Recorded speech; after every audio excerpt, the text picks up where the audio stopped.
want to say something, but I can't speak. I can't even will myself to move. I hate this.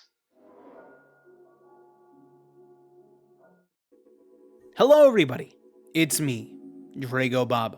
Welcome to today's likely remarkably short video. Today's video topic is called The Silencer, a rather small series I discovered while poking around the internet in search of more video topics after the unfortunate loss of another video script I accidentally deleted and lost forever. Which is a really dramatic way of putting it, but that's about the gist of it. Before we speak about the topic at hand, I'd like to tell you about my Discord server. It's not the most active of places, but it's the perfect place to promote your own content, mingle with other creatives and people, and also to catch content updates, votes, and art competitions that sometimes have a cash prize. With that, I'd also like to ask if you could help the channel by clicking or tapping that little subscribe button. Despite my best efforts, the grand majority is still not subscribed, and every single tick to that little counter lets me know I'm doing a half-decent job as a creator. So with that, do make sure you recommend me any other series, big or small, known or uber niche, that I should cover on my channel. Speaking of unknown projects, today's video fits the bill somewhat, as while it has over 100,000 views, I've rarely seen anyone talk about the series itself. The reason why is more than likely the fact its runtime doesn't reach past 10 minutes. But after I managed to get into contact with the creator and had a bit of a chat with them, I probed for their inspirations behind the series. And while I'll likely be digging much too deep than needed for other real-life inspirations, the creator's own experiences and inspirations for making the series was more than enough to spur me to push this smaller video to the front of the line in terms of video production. So sorry Angel Hair, Disk Drive, Solon Loves You, and the decaying carcass of my Fear of Undeath video, but I'll finish you later on. Moving on to the channel itself, the Silencer uses a corrupted text for practically everything. There's the channel's main name, the header that says "No one can hear me," and the channel's only 2 videos as of now. Those 2 videos are titled "Can You Hear Me?" and "I Need a Drink." Among other things, we can clearly see the silencer in question in the PFP. In terms of appearance, from what we can see now, it's a humanoid of some sort wearing a mask. Notably, this figure possesses that iconic hammerhead that so many different analog horror figures use. And honestly, I've really come to like the trope. With that, I feel we have nowhere else to go but the first video in the series, Can You Hear Me? Turning our attention to the description, we can read 2 things. Chapter 1 and Help Me, which is very representative of what the main character needs. Speaking of our main character, we follow a girl named Sophia. Seeing as we follow from their perspective, if the situation calls for it, I'll explain or theorize on what's going on. Though don't expect that to happen all too often, considering how short the series is. After we go through both of these episodes, we'll explore potential lore, inspirations, and maybe more. With that, roll the footage.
The silencer itself does exactly what its name states it does.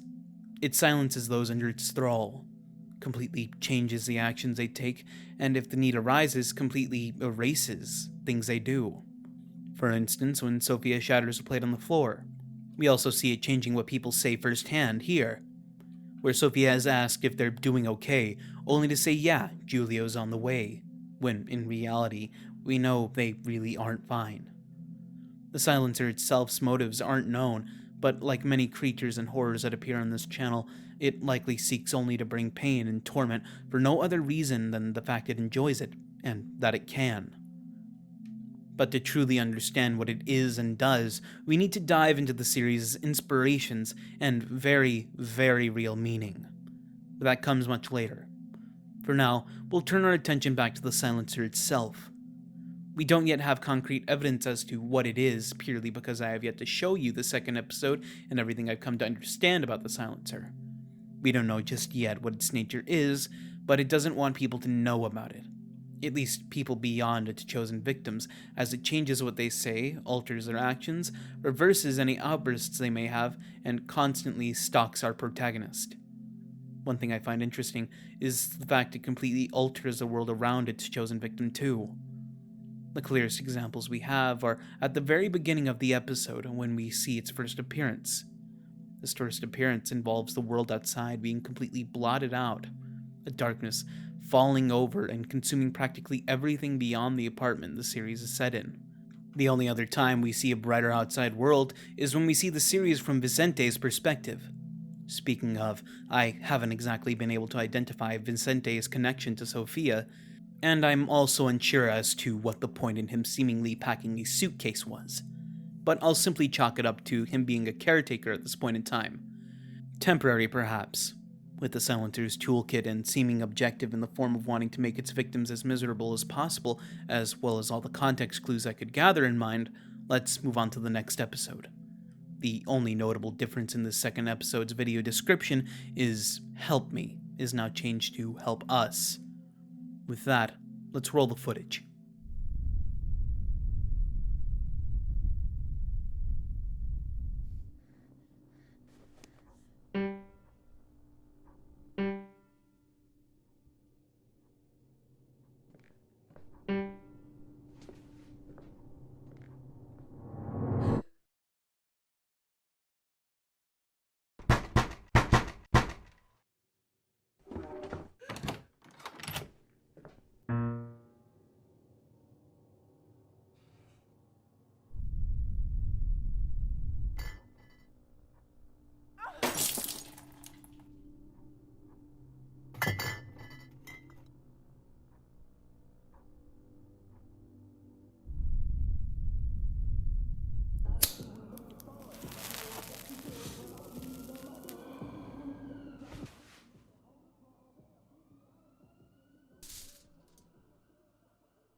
In this episode, we're introduced to Giulio, Sophia's brother who was mentioned in the previous episode. We're also given another important context clue. Vicente, as I stated earlier, is in fact not Sophia and Giulio's father, as they passed away. Judging by the pool on the floor where their father lie and the disturbingly large amount of the stuff splattered on Giulio, it's hard not to imagine what may have unfolded. Be it Giulio witnessing his father's end at the hands of the silencer, or something far, far more tragic. Whatever the case, Giulio's silence and lack of response to their sister at the time shows that they likely fell victim to the silencer as well. This also makes me believe Vicente seemingly packing his bags was instead him getting settled in as he took on the role of a guardian. Whether he's their uncle or a family friend is not very important. It's also shown that Giulio is a substance abuser. No doubt because of what he witnessed and the trauma that comes from such a thing. Not to mention the fact he's likely haunted by the silencer in the same exact way as his sister, Right now, we already have all of the puzzle pieces. It's just that we have more to look at before I can explain everything. So with that, let's continue.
With the ending of this episode, we can finally begin to put everything together. As we know, the silencer seeks to make those it affects ever more miserable, to seemingly make them feel as if they're trapped without any hope of ever escaping it. It follows them through their day-to-day life, appearing at random to terrify and torment, seemingly on a whim. We don't know anything about its true origins, but it's tied to trauma. It first appears to us, or makes its first appearance chronologically after the death of Giulio and Sophia's father, either tragically at their own hands or from whatever the silencer did to them. Whatever the case, the outcome was still enough to ingrain a horrible set of memories into Giulio and Sophia's head, opening them up to the torment of the silencer. This trauma from that event, coupled with the silencer, follows both Giulia and Sophia throughout life. We aren't given an exact date, but it begins when both of them are children, and follows them all the way to their late teen years or even to adulthood. As we learned from Giulio, the only way to get it to go away is via the use of substances. Substances I can't mention because YouTube doesn't like that sort of thing. It's only while under their effects the world returns to normal, the dreary black skies and dark world fading away and bringing the sunlight back in full force. But the message given here is not one that should be heeded. If you haven't put the pieces together yet, the silencer and all that comes with it is a metaphor for depression and the escapism people seek from substance abuse because of that depression. The series' message is all the more heart-wrenching because I learned from our anonymous creator that the series came from a period of time where they felt intense grief and didn't tell anyone about it. That internally they were suffering, but externally everyone thought they were completely fine. But in reality, they weren't, as the bad thoughts they had only grew worse. It was only when they were finally able to build up the courage and talk about what was going on that things finally began to get better for them. Which is something from my own experiences, something that takes guts and true courage to do. I myself have gone through intense periods of self-doubt and self-depreciation because I didn't feel worthy or as if I deserved the life I had been given. And I can identify with those feelings of depression and distress because there was a time very recently where I went through all of those things. And that's why I pushed this shorter project to the very front of the line when it comes to video production. Depression is a very, very real and very, very scary thing. As we see here in real life and in many other pieces of media, it's an all-encompassing thing that makes you feel trapped, hopeless, without a voice, and can all too often keep you from reaching out for the help you need. Keep in mind, people may be truly depressed or suffering from some kind of trauma and may not want to or even know how to reach out for help, or be feigning being completely fine to hide that fact. I don't know what you, the viewer, are going through personally, but I know for a fact you as a human being are entitled to happiness and joy, even if you yourself don't believe that. I don't know if I'm the best person to talk about this, but I implore you, if you are struggling with these thoughts and feelings that you can't control or process, reach out to friends and family. And if those aren't an option for you, I've also prepared several US-based crisis hotlines for you to call or text. At its heart, The Silencer as a series is a metaphor for depression and just how hard it can be to reach out and get the help you need and deserve. It takes true courage to do so, and even if you don't believe yourself capable, that courage lies within every single person out there. All you need to do is take the first step. And from there, things can only become easier.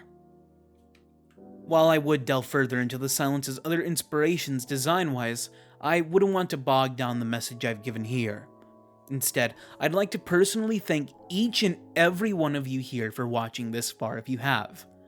And I'd like to personally thank the creator of this series, especially for the insights and true message behind it. I hope to see a continuation and hopefully ending to this brilliant series someday. I again want to implore you to seek help if you truly do need it. Even if you don't have a good day or something simple is bothering you, it's always good to reach out and talk. One thing I always forgo is asking for help, and I always find myself feeling all around better when I do. Again, in the description below, there are also free resources for mental health and depression, so if you need them, please use them. I'm Dregobob, hoping you're having a wonderful day or night wherever you are. Remember, you are loved, and remember you deserve to be happy. Bye-bye.